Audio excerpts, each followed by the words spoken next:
Hello बच्चों, कैसे हैं आप। मैं आपकी टीचर सुमन शर्मा एक बार फिर से अपने चैनल पर आप सभी बच्चों का स्वागत करती हूं और आशा करती हूं कि आप सभी बच्चे भी फिट एंड फाइन होंगे, मज़ेदार होंगे और ठंड का पूरा लुत्फ़ ले रहे होंगे। तो बच्चों, आज मैं आपको अमोली हिंदी व्याकरण से पार्ट 4 शब्द विचार की एक्सरसाइज कराने जा रही हूँ। आई होप आप ध्यान से सुनेंगे। एक्सरसाइज कराने से पहले मैं आप सब बच्चों से अनुरोध करना चाहूँगी, जो पहली बार इस लिंक से जुड़े हैं, प्लीज़ वो मेरे चैनल को लाइक करें, शेयर करें और सब्सक्राइब करें, जिससे समय समय पर आपको हिंदी विषय संबंधी जानकारी मिलती रहे और हमें आपसे मोटिवेशन मिलता रहे। तो बच्चों, शुरू करते हैं कक्षा 6 अमोली हिंदी व्याकरण से पार्ट 4 शब्द विचार। इसकी एक्सरसाइज है बच्चों, आप सब ध्यान से समझिएगा। रिक्त स्थानों की पूर्ति कीजिए। पेज नंबर 34 लिखित में पहला है, रिक्त स्थानों की पूर्ति कीजिए। निश्चित अर्थ को प्रकट करने वाले वर्ण समूह को शब्द कहते हैं। बच्चों ध्यान देना कि निश्चित अर्थ को प्रकट करने वाले वर्ण समूह को शब्द कहते हैं। खा है, रचना की दृष्टि से शब्दों के 3 भाग हैं। पहला रूढ़, दूसरा यौगिक, तीसरा योग रूढ़।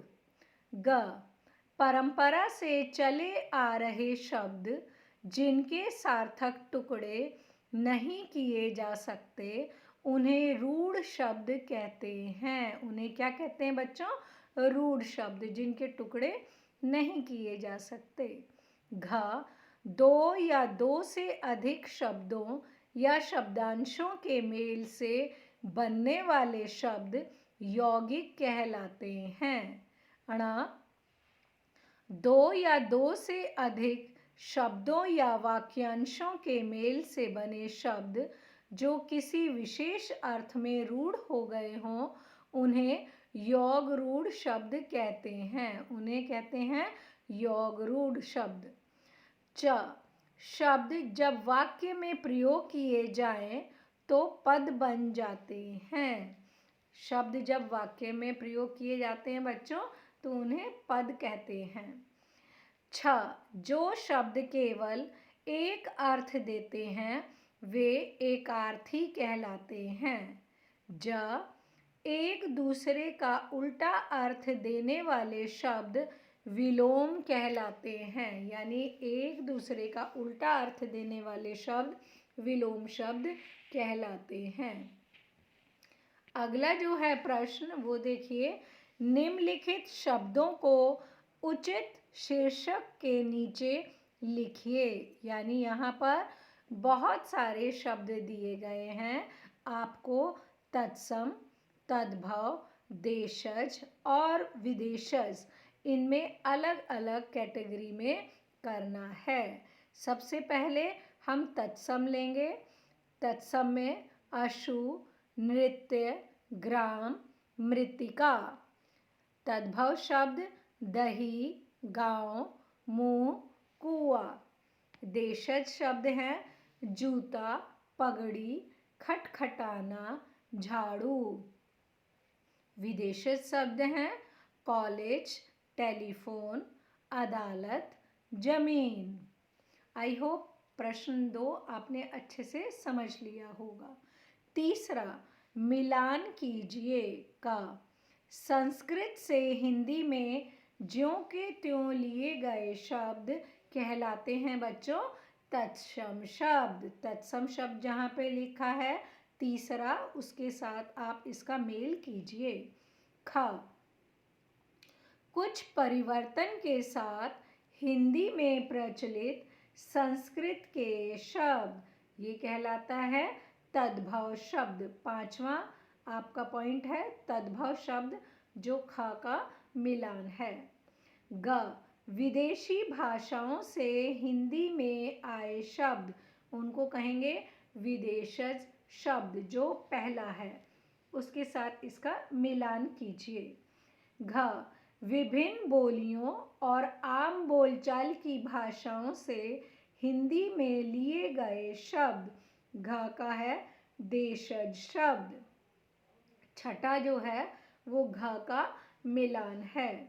अणा जिन शब्दों के रूप में किसी प्रकार का परिवर्तन ना हो उन्हें कहेंगे अविकारी शब्द। यानी अविकारी शब्द वो होते हैं जिनके अंदर शब्दों में लिंग वचन कारक के कारण कोई भी परिवर्तन नहीं आता, तो वो क्या है?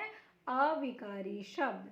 चाहे बच्चों जिन शब्दों के रूप में लिंग वचन कारक आदि के कारण परिवर्तन होता है उन्हें कहते हैं हम विकारी शब्द, जो होते हैं संज्ञा, सर्वनाम, विशेषण, क्रिया। ठीक है, अगला हम लेते हैं प्रश्न 4।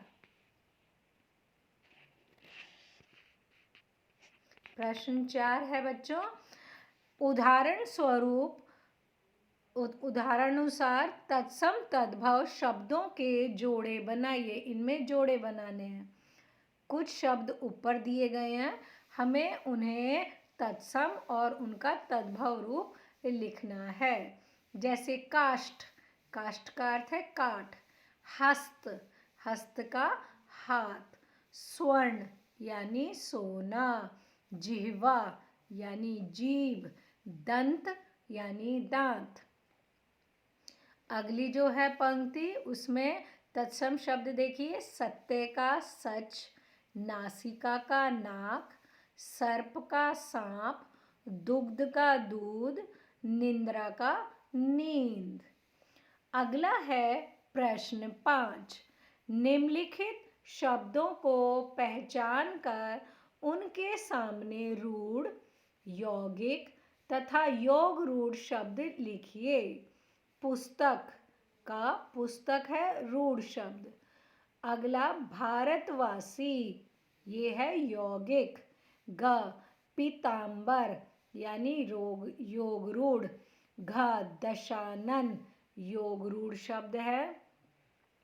अणा विद्यालय यौगिक शब्द। चतुर्भुज, चतुर्भुज जो है ये है योग रूढ़ शब्द। छ घोड़ा रूढ़ शब्द। सोना रूढ़ शब्द। छठा और आखिरी, आप ध्यान से सुनिएगा। निम्नलिखित विदेशी शब्दों के लिए हिंदी शब्द लिखिए। स्कूल यानी विद्यालय। किताब यानी पुस्तक। ग चिराग दिया। घ का आसमान यानी आकाश। अणा का आजाद यानी स्वतंत्र।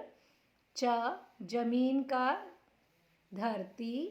छ का अखबार यानी समाचार पत्र। ज इस्तीफा, इस्तीफा का त्याग पत्र। आई होप आपको ये एक्सरसाइज अच्छे से समझ में आ गई होगी और आप इसे ध्यानपूर्वक करेंगे। ओके बच्चों, बाय, टेक केयर।